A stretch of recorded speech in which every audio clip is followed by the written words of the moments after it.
नवीन cartoon कहानियाँ देखने के लिए हमारे कृष्णा मंगर के एम चैनल को सब्सक्राइब करें। जादुई राखी। गांव में करिश्मा नाम की एक छोटी सी बच्ची रहा करती थी। करिश्मा के माँ बाप का बचपन में ही देहांत हो चुका था और करिश्मा गांव के मंदिर के पास रहा करती थी। गांव के कुछ लोग उसे 2 वक्त का खाना दे दिया करते थे और मंदिर के पुजारी जी ने उसके मंदिर में रहने और सोने की व्यवस्था कर दी थी। अरे करिश्मा बेटा, आज सुबह से इतनी उदास क्यों बैठी हो? क्या बात है बेटा?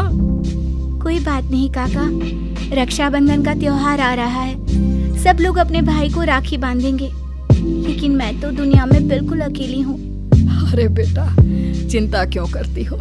जिसका कोई नहीं होता उसका भगवान होता है। ऊपर वाला है ना, वो तुम्हारी मदद जरूर करेगा। लेकिन भगवान असल में थोड़ी ना होते काका, भला वो मेरी मदद कैसे करेंगे? अरे बिटिया, ऐसे नहीं कहते। भगवान तो सब जगह होते हैं और देखना, वो तुम्हारी मदद भी जरूर करेंगे। पुजारी जी के जाने के बाद करिश्मा उदास होकर मंदिर की सीढ़ियों पर बैठ गई। उसे कुछ भी समझ में नहीं आ रहा था। तभी कुछ देर बाद मंदिर में एक साधु आते हैं। क्या बात है बेटा, तुम ऐसे चुपचाप क्यों बैठी हो? क्योंकि मैं बहुत उदास हूँ। इस दुनिया में मेरा कोई नहीं, मैं बिल्कुल अकेली हूँ। अरे, तुम्हें उदास होने की कोई जरूरत नहीं है। ये देखो, मेरे पास एक बहुत सुंदर फूल है। तुम इसमें धागा पिरोकर भगवान के हाथ पर राखी की तरह बांध देना। लेकिन उससे क्या होगा बाबा? उससे कुछ होगा नहीं बेटा, बस तुम्हारा अकेलापन दूर हो जाएगा और तुम्हारे जीवन में खुशियाँ लौट आएंगी। क्या सच में ऐसा हो सकता है? हाँ, रक्षाबंधन वाले दिन सुबह नहा धोकर मंदिर की जो मूर्ति है उस पर फूल की राखी बनाकर बांध देना। इतना कहकर साधु वहाँ से चले गए। अब तो करिश्मा बस हर दिन रक्षाबंधन के दिन का इंतजार करने लगी। 2-3 दिन इसी तरह बीत गए और रक्षाबंधन आ गया। करिश्मा सुबह सुबह नहाकर उस फूल में धागा पिरोकर भगवान के मंदिर पहुंची और उसने वो राखी भगवान की मूर्ति को बांधी। ठीक उसी वक्त वहाँ पर करिश्मा से कुछ साल बड़ा एक लड़का आया और उसने अपना नाम किशन बताया। अरे करिश्मा, तुम्हारी राखी तो बहुत सुंदर है। क्या ऐसी राखी तुम मेरी कलाई पर भी बांध सकती हो? वो क्या है ना, मेरी कोई बहन नहीं है। लेकिन ये राखी में जो फूल लगा हुआ है वो मुझे किसी साधु बाबा ने दिया था और मेरे पास दूसरा कोई फूल नहीं है। लेकिन मुझे तो तुम्हारे हाथ की बनी हुई राखी ही चाहिए, कहीं से भी लेकर आओ। अब मैं क्या करूं?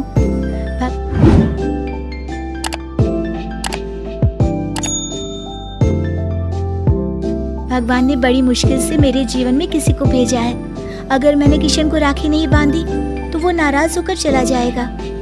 सोचते सोचते करिश्मा मंदिर के बगीचे में पहुंची और वहाँ से उसने फूलों की मदद से एक सुंदर सी राखी बनाई और मंदिर में पहुंची। ये देखो किशन, मैंने तुम्हारे लिए बहुत सुंदर राखी बनाई है। नहीं, मुझे वही राखी चाहिए जो तुमने भगवान को बांधी है। लेकिन ये कैसे हो सकता है? वो राखी तो मैं भगवान की मूर्ति को बांध चुकी हूँ। तो कोई बात नहीं, वहाँ से वो राखी उतार कर तुम मुझे बांध लो और ये जो नई राखी तुमने बनाई है वो ले जाकर भगवान को बांध दो। किशन के बार बार जिद करने पर करिश्मा ने ऐसा ही किया। जैसे ही करिश्मा ने किशन की कलाई पर राखी बांधी, देखो, अब तुम्हें मुझसे कोई गिफ्ट लेना होगा। जब भी कोई बहन अपने भाई की कलाई पर राखी बांधती है तो बदले में उसे कोई ना कोई तोहफा लेना ही पड़ता है। लेकिन मुझे तो कुछ नहीं चाहिए। लेकिन अब तुम्हारा भाई आ गया है ना, अब से तुम्हें किसी के आगे हाथ फैलाने की जरूरत नहीं है। चलो, मैं तुम्हारे नए घर में लेकर चलता हूँ। करिश्मा किशन के पीछे पीछे चलती। कुछ ही दूरी पर एक बहुत सुंदर सा छोटा सा घर बना हुआ था। देखो करिश्मा, आज से ये तुम्हारा घर है।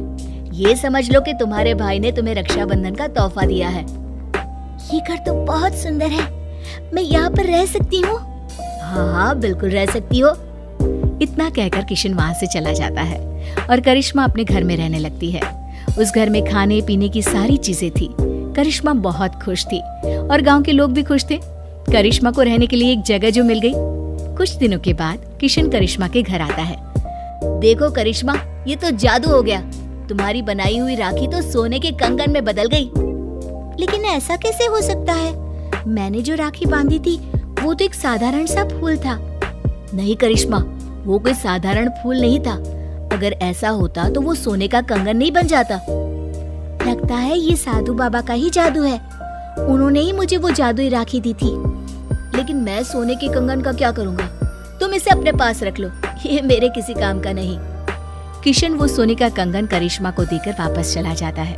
करिश्मा सोच में पड़ जाती है कि आखिर वो सोने के कंगन का क्या करे। तभी उसके दिमाग में एक तरकीब सूझती है।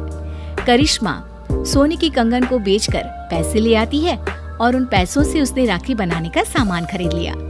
इस तरह उसने अपनी एक राखी की दुकान खोली। अरे वाह करिश्मा, तुम्हारी राखी तो बहुत सुंदर है। सारी राखियां मैं खुद अपने हाथ से बनाती हूँ और ये ज्यादा महंगी भी नहीं है। हाँ, ये बात तो बिल्कुल सच है। तुम्हारी राखी बहुत सस्ती और सुंदर है। सही कह रहे हो भाई। करिश्मा की बनाई हुई राखियां इतनी खूबसूरत होती है कि हम जिसे भी देते हैं वो खुश हो जाते हैं। अब दूर दूर से लोग करिश्मा की बनाई हुई राखियां खरीदने आने लगे और करिश्मा की राखियों की दुकान बहुत अच्छी चल पड़ी। एक दिन फिर से किशन लौट कर आता है। करिश्मा, मैं तुम्हें एक बात बताना चाहता था। हाँ बताओ ना भैया, क्या बात है? देखो करिश्मा, मैं उन साधु बाबा का ही एक शिष्य हूँ और उन्होंने ही मुझे तुम्हारे पास भेजा था। वो तुम्हारे बारे में जानना चाहते थे कि तुम कितनी ईमानदार हो। इसीलिए वो सोने का कंगन मैंने तुम्हें दिया था और तुमने उस सोने के कंगन का उपयोग एक अच्छे काम में किया है। इसलिए साधु बाबा और मैं, हम दोनों ही तुमसे बहुत खुश हैं और हम दोनों का आशीर्वाद तुम्हारे साथ है। अब आने वाले जीवन में तुम्हें किसी भी प्रकार की परेशानी का सामना नहीं करना पड़ेगा। किशन भैया, तुम्हारे जैसा भाई और साधु बाबा जैसे गुरु पाकर मेरा तो जीवन ही सफल हो गया। मेरी मदद करने के लिए बहुत बहुत धन्यवाद। आपकी दी हुई जादुई राखी ने सच में मेरा जीवन बदल दिया। दोस्तों, हमें उम्मीद है कि आपको हमारी ये कहानी पसंद आई होगी। कृपया हमारे चैनल को सब्सक्राइब करें और सभी अपडेट्स के लिए बेल आइकन जरूर दबाएं। और हाँ, वीडियो लाइक और शेयर करना मत भूलिएगा। Bye bye.